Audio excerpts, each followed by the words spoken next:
El pecado de Acán, publicado por el Estandarte de la Verdad el 20 de julio de 2007. Este texto ha sido traducido por Anderson E. Ocamp. En este episodio voy a proceder con la lectura de este sermón en español. Me ha parecido impactante y digno de compartir. Espero que lo disfrutes. Todo lo que leemos en las Escrituras está ahí por nuestra instrucción. Tanto las señales de advertencia como los ejemplos piadosos que nos dicen no vivas así. Es el mensaje que nos comunican algunas de esas luces de emergencia.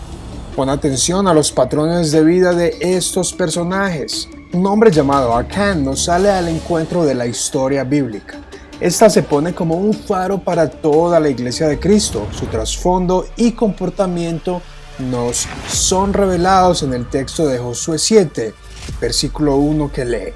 Pero los hijos de Israel cometieron una prevaricación en cuanto al anatema, porque Acán, hijo de Carmi, hijo de Sabdi, hijo de Sera, de la tribu de Judá, tomó del anatema, y la ira del Señor se encendió contra los hijos de Israel. Se nos dice que este hombre actuó con deslealtad al tomar algunas de las cosas sagradas que debían ser consagradas al Señor. Consideremos lo siguiente. 1. ¿Quién es este hombre que provocó que la ira del Señor se encendiera contra Israel? Era miembro de una de las familias más destacadas de la tribu de Judá. 2. ¿En qué momento sus acciones causaron que la ira de Dios se encendiese contra todo el pueblo? El mismo día en que el Señor les dio una gloriosa victoria. 3. ¿En qué lugar provocó a Dios a ira? En la mismísima ciudad de Jericó, justo cuando sus muros cayeron y el pueblo de Dios la tomó sin sufrir en lo más mínimo. 4. ¿En qué momento hizo enojar a Dios? Inmediatamente después de escuchar a Josué, su líder, quien habló claramente a todo el pueblo. Josué 6:19 nos dice: la ciudad y todo lo que hay en ella será consagrado al Señor, hablando de Jericó. Mas toda la plata y el oro y los utensilios de bronce y de hierro serán consagrados al Señor y entren en el tesoro del Señor. Pero Acán, ante la autoridad de la palabra de Dios, desafía al Señor de modo que la ira de él se enciende contra Israel. Las palabras son solemnes y profundas.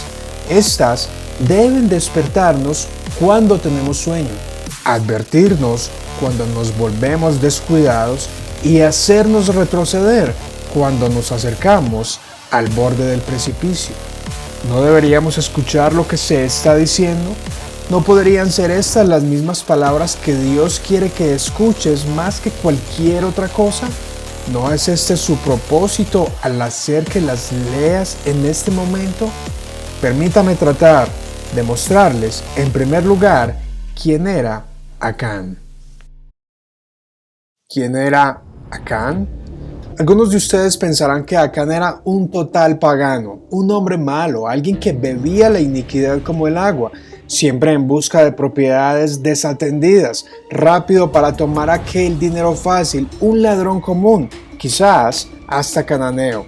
Pero de hecho, Acán no era nada por el estilo, en lo más mínimo, pues provenía de una de las familias más prominentes y respetables de la noble tribu de Judá. Su padre, abuelo y bisabuelo, Carmi y Sabdi y Sera, habían vivido durante un siglo en Egipto bajo el azote de los crueles capataces, obligados a fabricar ladrillos de arcilla sin paja. La vida de Acán se había salvado maravillosamente cuando los soldados egipcios intentaron matar a todos los bebés nacidos en Israel. Sus padres y abuelos vieron el surgimiento de Moisés y Aarón y presenciaron los maravillosos milagros que estos hombres hicieron como demostración de que el Dios viviente estaba con ellos cuando le pidieron al faraón que los liberase de la esclavitud para servirle a él en el desierto. Sus padres fueron testigos de las plagas que cayeron sobre Egipto. Presenciaron cuando el Nilo se convirtió en sangre. Las ranas, los mosquitos, las moscas, la muerte del ganado, las llagas, el granizo, las langostas y la oscuridad. La última plaga fue la muerte de los primogénitos, pero la familia de Acán hizo lo que Dios les dijo que hicieran. Sacrificaron un cordero o una cabra sin mancha, rociando su sangre sobre el dintel y los postes de las puertas. Comieron la cena de Pascua vestidos y alistados para salir de la tierra. Así, su primogénito se salva. Acán debe su existencia a la obediencia de su padre. De la misma manera en que sus hijos deben su castigo a la desobediencia de su padre. Se marcharon sacando a la familia de Egipto, repletos con el botín de los egipcios, quienes solo querían que estas personas que servían al Señor abandonaran la tierra de inmediato, lo antes posible. Fue el padre de Acán, Carmi, quien experimentó la liberación a través de la apertura del Mar Rojo. Este vio a sus enemigos, los caballos y el resto de la caballería de Faraón ahogarse bajo sus olas. Fue Carmi quien experimentó las codornices que caían del cielo para alimentar al pueblo en el desierto, quien recogía el maná fresco cada mañana. Carmi se mantuvo vivo gracias al agua que brotó de la roca.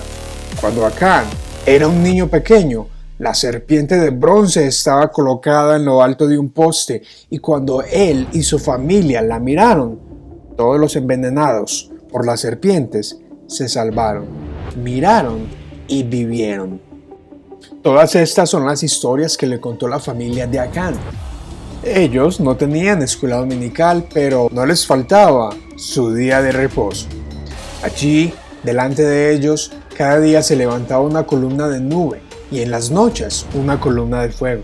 Muchas historias pudieron contarles su abuelo Sabdi y su bisabuelo Sera, historias acerca de las pirámides y de los obeliscos cubiertos de jeroglíficos en Egipto, el caudaloso río Nilo y los sabrosos peces que capturaban y comían en abundancia. ¿Cuántas preguntas les habrá hecho acerca del patriarca José y cómo sus hermanos lo vendieron como esclavo y cómo Dios obró todo eso para la liberación de la hambruna de su nación? Cuán maravillosas son las historias que escuchó una y otra vez cuando las familias de Israel se reunían para relatar las poderosas obras de Dios.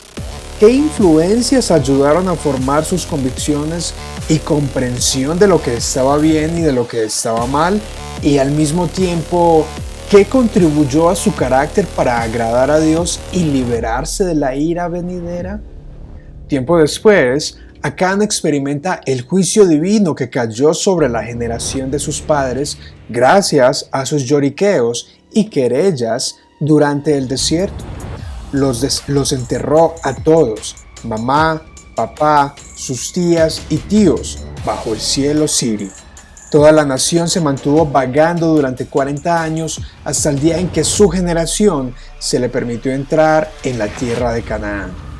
Entonces Acán se enamora y se casa con una hija de una de las tribus, y pronto, uno a uno los niños nacen, la recompensa de Dios, y su tienda necesitaba ampliarse a medida que los hijos y las hijas la llenaban con su alegre charla y juego. Se convirtió en un hombre respetuoso, hizo un éxito de su negocio, trabajaba 6 días a la semana, tenía rebaños y manadas, tenía bueyes para arar sus campos, ovejas para obtener ingresos en efectivo y hasta burros para el transporte. En nuestros días, diríamos que tenía tractores y productos comercializables en camiones. Era el virtuoso Abraham o Job de su época, un hombre próspero. Por si fuera poco, también se convirtió en un hombre religioso. Cuando llegó a Gilgal, él y sus hijos fueron circuncidados, pues durante 40 años el pueblo había descuidado esta señal del pacto en el desierto. No fue hasta entonces que Acán, sus hijos e hijas compartieron la Pascua juntos Y ese nuevo recordatorio les llegó a casa, aquello de lo que sus abuelos habían hecho por primera vez en Egipto y cómo su propio padre, primogénito en su familia, se había salvado. Es terrible caer en manos del Dios viviente.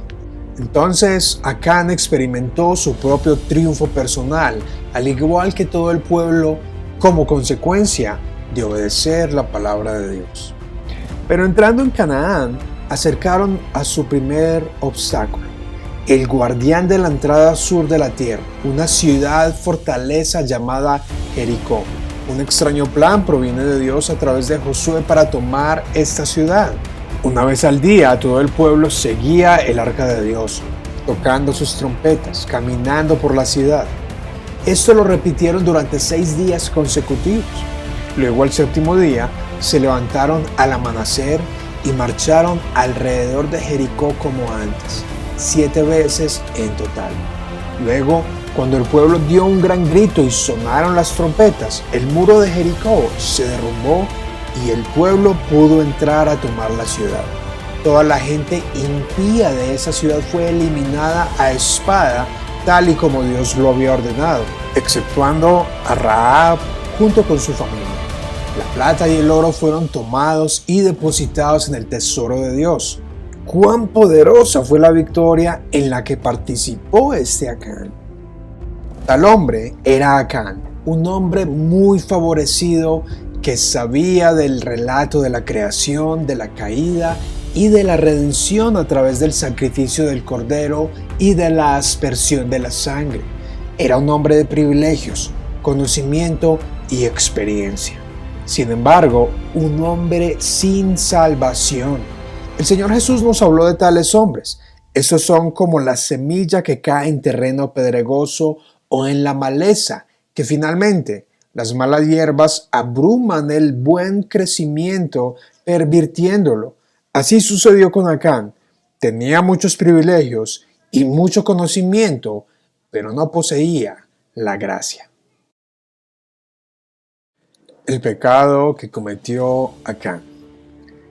El pecado de Acán fue uno de desobediencia y codicia, pues todo el botín de Jericó debía ser dedicado al Señor completamente. El resto debía ser quemado con fuego en una gran hoguera, exceptuando el oro y la plata que debían ser trasladados al tabernáculo, pues el pueblo conservaba la esperanza de que en un futuro se construiría un gran templo en la tierra de Canaán. El pueblo no sacaría provecho en absoluto de esta victoria. Fue totalmente por medio del Señor. El pueblo no había diseñado una estrategia de triunfo, no habían luchado valientemente y no habían derramado su sangre durante una larga campaña. No había máquinas de asedio ni túneles bajo los muros. No fue necesario construir máquinas de milicia, ningún bombardeo y ningún asalto a las torres. No hubo combate cuerpo a cuerpo en las escaleras, parando y atacando a los guerreros de Jericó con sus espadas. No hubo hazañas extraordinarias de valor que otorgaran un gran honor a los hombres valientes. Nada de eso existió. Solo Dios debió ser honrado por este día.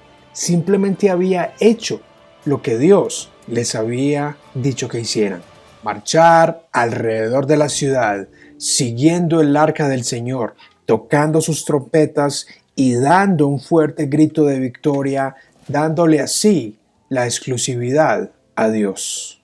No eran un grupo de mercenarios merodeadores entrando en esta tierra para saquearla, asesinar y violar a miles de personas como la gente de Jericó lo habían hecho y solían hacerlo durante siglos. Israel fue instrumento del juicio de Dios sobre un pueblo malvado cuyo arrepentimiento y cambio de vida el Señor había esperado 800 o más años, remontándose a la época de su padre Abraham. Este fue solo el comienzo de las guerras durante la conquista, la primera contienda.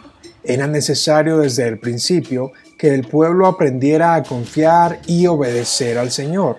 Esta prohibición de tomar el botín para ellos mismos le comunicó al pueblo muy claramente que nunca serían sus propias espadas y estrategias militares las que ganarían esa tierra para ellos.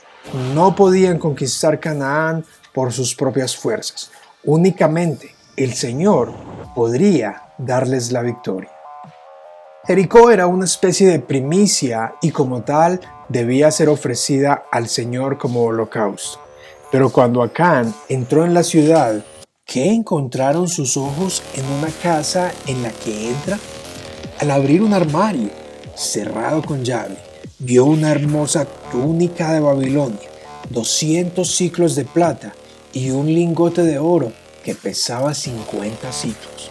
Acán codició estos objetos preciosos y astutamente los toma y esconde bajo su tienda. Eran cosas malditas, es decir, fruto de mucha maldad. Se habían obtenido a precio de inmundicia, pero Acán se los llevó para él. El oro y la plata fueron de inmediato una trampa para Acán, pero aún así los toma. Dios le había dicho específicamente al pueblo que no debían tomar nada para sí mismos. A pesar de todo, Acán desafía a Dios mismo. Podría pensarse que el oro y la plata no valían mucho. El salario de una docena de ministros durante un año.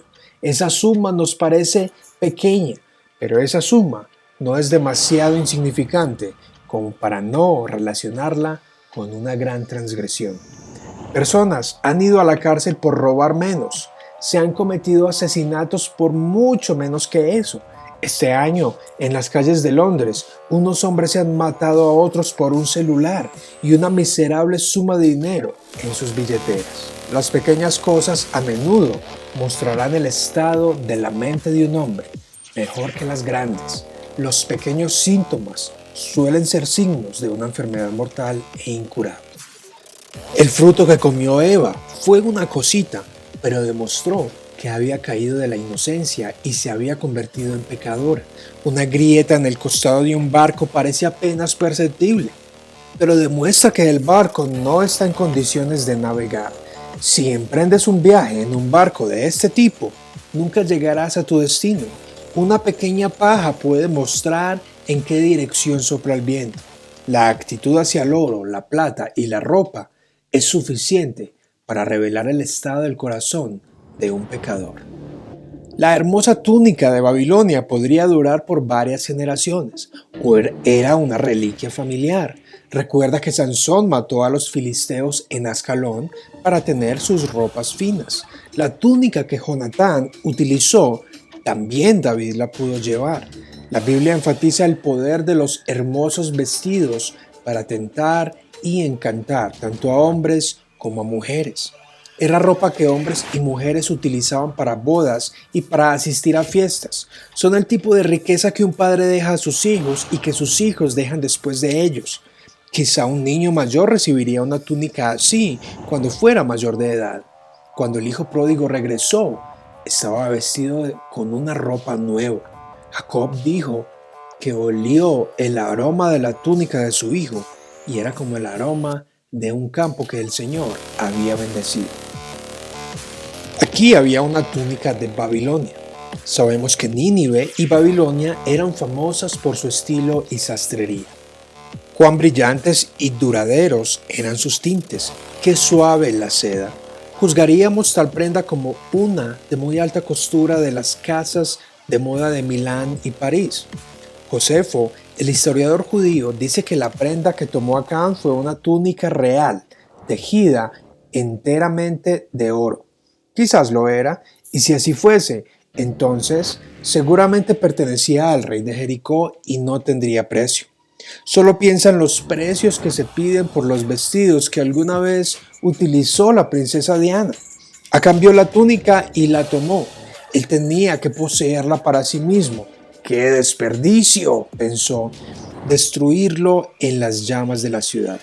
Por tanto, Acán juzgó que era mejor esconderlo debajo de su abrigo y llevarlo sigilosamente a su casa. La plata, el oro y la ropa fueron elementos adquiridos de manera deshonesta y vergonzosa. Pablo le llama a esto codicia, idolatría, porque lo que se codicia y se toma para sí se convierte en un dios con D pequeña al punto de controlar la vida misma. Entonces, Acán lo esconde debajo del piso de su tienda. Pudo haber muchas ocasiones en las que cerró y selló la solapa de su tienda con la luz de su linterna para abrir la pequeña caja y sacar la prenda para tocarla sensualmente.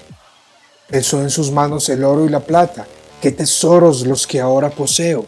Esto es lo que soñó. Esta era su gloria. La codicia es la raíz de tantos males que la sociedad actual. Los deseos traspasan las fronteras que mantienen a un país justo y en paz. Por ejemplo, un hombre con una mujer en su lugar de trabajo. Poco a poco se vuelve más íntimo con ella. Engaños y mentiras continúan en los próximos años, hasta que finalmente deja a su propia esposa y toma a esta por mujer. Qué dolor y pobreza llegan a esas familias, qué angustia a los hijos, qué soledad a la esposa abandonada. Y todo esto comienza con la codicia del fruto prohibido. Pensemos en David tomando a Betsabé. Todo comenzó con una larga mirada. O pensemos en Acab codiciando la viña de Nabot. O en Judas traicionando a Jesús por 30 piezas de plata. El amor al dinero es la raíz de todos los males. A través de este anhelo algunos se han alejado de la fe y han sido traspasados sus corazones con muchos dolores, afirma San Pablo a Timoteo. Las cosas escondidas debajo de la tienda de Acán te hablan más acerca de quién es Acán que lo que le había dentro de su tienda, mobiliario y hasta comportamiento en la familia. Las cosas ocultas te hablan de un orgullo, de un espíritu de incredulidad en Acán. Él se creía más sabio que Dios. Pensaba que podía hacer eso y que Dios jamás se daría cuenta. Las cosas debajo de la tienda hablaban de un amor secreto hacia el mundo por parte de Acán. Su corazón estaba más en Jericó que en Israel. Estas eran las cosas en la vida que más importaban para él: dinero y ropa fina. Sus ojos a menudo se tornaban hacia el lugar donde estaba escondido su tesoro, tal y como sucede con la aguja de una brújula que va hacia el polo. Los ideales futuros de Acán no eran de ser un soldado peregrino, sino mejor establecerse en una casa grande y vestirse con ropa lujosa. La codicia es el picazón por el dinero, propiedades, posesiones, éxito, estima, estatus, fama, popularidad, posición y apariencia personal. La codicia consagra el corazón a un mundo de sueños, intriga e incluso a agonizar por cosas que pronto se darán por sentadas e ignoradas. ¿Valió la pena tanto dolor? Todo lo que es ampliamente ofensivo ante Dios cuesta mucho. Hazme tu recompensa y tu herencia, dice el Señor. No me pongas en segundo lugar. Sin embargo, es precisamente lo que Acán hizo. La orden había quedado espectacularmente clara. El oro y la plata debían colocarse en el tesoro de la casa del Señor, no en su propia casa, no en lugar secreto. Todo lo demás debía ser destruido. ¿Era tan difícil comprender? ¿Era tan complicado? Por supuesto que no, pero eso fue justo lo que Acán se negó a hacer. Por tanto, su corazón fue dominado por autojustificaciones de codicia, necesidad y un sentido estético de superioridad, que fue lo único en lo que pensó Acán después de que se derrumbaran los muros de Jericó, en el poderoso estruendo mientras caían los muros y la nube de polvo que se disipó y se elevó, en la victoria que solo Dios había obrado. No, él pensaba en aquellas cosas que había escondido bajo su alfombra. Jesús dice que no se puede servir a Dios y a Mamón, y Acán había tomado su decisión. ¿Serviría al Señor de la gloria o serviría al oro, la plata y a un manto? Acán se decidió por lo último. Para Acán Dios era mucho menos interesante y deseable que un pedazo de oro y una ropa hermosa. ¿Te has encontrado con esa actitud alguna vez? ¿Acaso no te sucede a diario? ¿No lo ves en los periódicos y en las revistas de farándula? ¿No es esto lo que piensan todos en nuestra desquiciada y pecaminosa sociedad? Más dinero y menos de Dios, todos los días de la semana. Esa es su elección. Más ropa y menos de Jesucristo. Más cosas y menos del Dios vivo. Sí, eso dice el mundo. ¿En qué hombrecito tan patético había mutado Acán? Su codicia y tentaciones lo volvieron pequeño. Ya no había liderazgo moral en su familia. Se vio reducido a deleitar los ojos en cosas que la polilla corrompe y que los ladrones hurtan. Estaba obsesionado con las trivialidades. Porque la codicia es un acto de adoración. Lo que la gente codicia, eso adorará el primer día de la semana. Para Acán, han pasado horas de planificación mental, día tras día, adquiriendo más y más de lo que le gusta. Y estas son las cosas que la gente aprecia, cosas de las que se jactan, viven y protegen celosamente. Pero Dios había dicho, toma el botín, siempre y cuando no tomes la plata, el oro y la ropa. El juicio que cae sobre el pueblo. La siguiente fortaleza en el camino a Canaán estaba en Ai, ubicada al este de Betel, y Josué no presumió de otra victoria sangrienta, así que envió espías con el fin de obtener información sobre la fuerza del enemigo y la extensión de sus fortificaciones. Sus espías regresan con un informe positivo. Allí no había nada comparable a las poderosas defensas de Jericó. Un par de miles de soldados podrían tomarlo fácilmente. Hay solo unos pocos hombres allí, dijeron los espías. De modo que se enviaron tan solo a 3,000 hombres para estar seguros. Pero conmoción y horror. Estos 3,000 hombres fueron derrotados por los de Ai, enviados a casa con el rabo entre las piernas. Perseguidos por el camino, aterrorizados cuando los hombres de Ai salieron corriendo de su ciudad para derribarlos como perros, y seguían corriendo tras ellos con espadas en sus manos, sus gritos de guerra animándose unos a otros, infundiendo terror en los corazones de los soldados jóvenes que corrían y corrían por sus vidas hasta las canteras de piedra, buscando un lugar seguro. No obstante, dejando a 36 de sus amigos muertos en el campo de batalla, la moral desaparece de Israel. Josué nos dice en el capítulo 7, versos 5 y 6. Y los de Ai mataron de ellos a unos 36 hombres, y siguieron desde la puerta hasta Sebarín, los derrotaron en la bajada, por lo cual el corazón del pueblo desfalleció y vino a ser como agua. Entonces Josué rompió sus vestidos y se postró en tierra sobre su rostro delante del arca del Señor hasta caer la tarde, él y los ancianos de Israel, y echaron polvo sobre sus cabezas. Dios se había airado con el pueblo y los había dejado a su suerte. Dios les demostró con esta lección lo que todo discípulo de Cristo necesita aprender. Sin mí, nada podéis hacer. El Señor estaba enojado con ellos por el pecado de Acán. Sencillamente su codicia era un síntoma significativo de un pueblo rebelde. Un pueblo que durante los siguientes 400 años haría lo malo delante de sus ojos. Puedes ver cómo lee el inicio de este capítulo 7, pero los israelitas actuaron infielmente con respecto a las cosas consagradas. Los israelitas, subrayado, no fue solo un israelita. La ira del Señor se encendió contra Israel, no contra un hombre solamente. De nuevo, el versículo 11 leemos: Israel ha pecado, han violado mi pacto. ¿No deberías leer esto y temer en lugar de quejarte? Hay mucho miedo porque el pecado de un hombre estorbó el auxilio de Dios hacia el pueblo. El pecado de un hombre apartó el favor de Dios sobre Israel. El Señor dice: no estaré contigo por causa de lo que ha hecho un solo hombre. Algunos de ustedes que escuchan llevan a su congregación un espíritu de individualismo, como si una iglesia fuese una reunión de individuos o una especie de calcetín repleto de canicas.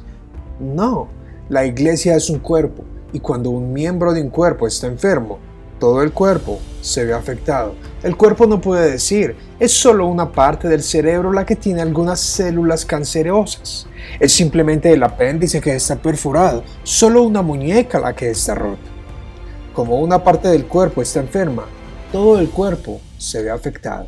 Recuerda las iglesias de Asia Menor a quien Jesucristo mismo habla en Apocalipsis. Había algunos en la congregación de Éfeso que habían perdido su primer amor. El Señor amenaza con venir y quitar el candelero de su lugar y remover la iluminación de la palabra y el espíritu de la iglesia por causa de la frialdad de algunos. La iglesia en Pérgamo tenía algunos miembros que se aferraban a la falsa doctrina. Allí el Señor amenazó con venir pronto y pelear contra ellos con la espada de su boca. Imagínate una iglesia donde el Señor, a quien se supone esta adora, se haya convertido en su enemigo. También la iglesia de Sardis tenía miembros que estaban espiritualmente muertos, a quienes el Señor les dice: si no te despiertas, vendré como ladrón y no sabrás a qué hora vengo a ti. La iglesia de la Odisea tenía muchos que no eran ni fríos ni calientes, y a ellos el Señor amenaza con vomitarlos de su boca. Toda la iglesia sufre debido a la rebeldía pecaminosa de algunos. Por otro lado, en Corinto, algunos fueron enviados enfermos y otros habían muerto a causa de su iniquidad. ¿Qué dolor sufre una congregación cuando la muerte y la enfermedad llegan como consecuencia del juicio? ¿Pero qué pensó Acán que estaba haciendo cuando saqueó el botín? Seguramente no pensó que Dios lo sabría. Debió haber pensado que no era importante, un pecado pequeño, apenas digno de un castigo, que Dios comprendería que era mucho mejor quedarse con el vestido que quemarlo y que Acán y su familia le darían un buen uso. Pero el pecado de Acán no fue como los pecados de otros hombres. Este pecado era sensato, racional y hasta admirable. Tales pecados no existen. La conducta de Acán causó un terrible revés en la bendición de Dios al pueblo. Esto provocó la muerte de 36 hombres y 36 familias, padres, esposas e hijos.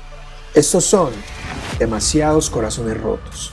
La acción de Acán hizo que Dios se apartara de su pueblo y fueran derrotados. Acán arruinó la reputación de los hijos de Israel, deshonró el nombre honorable del Señor mismo. Acán hizo que los enemigos del Señor parecieran audaces y en consecuencia fortaleció a todos los escarnecedores e indiferentes de la tierra, quienes vieron la oportunidad de endurecer su corazón contra el pueblo de Dios. A lo mejor decían: después de todo no eran tan poderosos gatitos, no eran leones de la casa de Judá, podemos controlarlos y conducirlos de vuelta al desierto.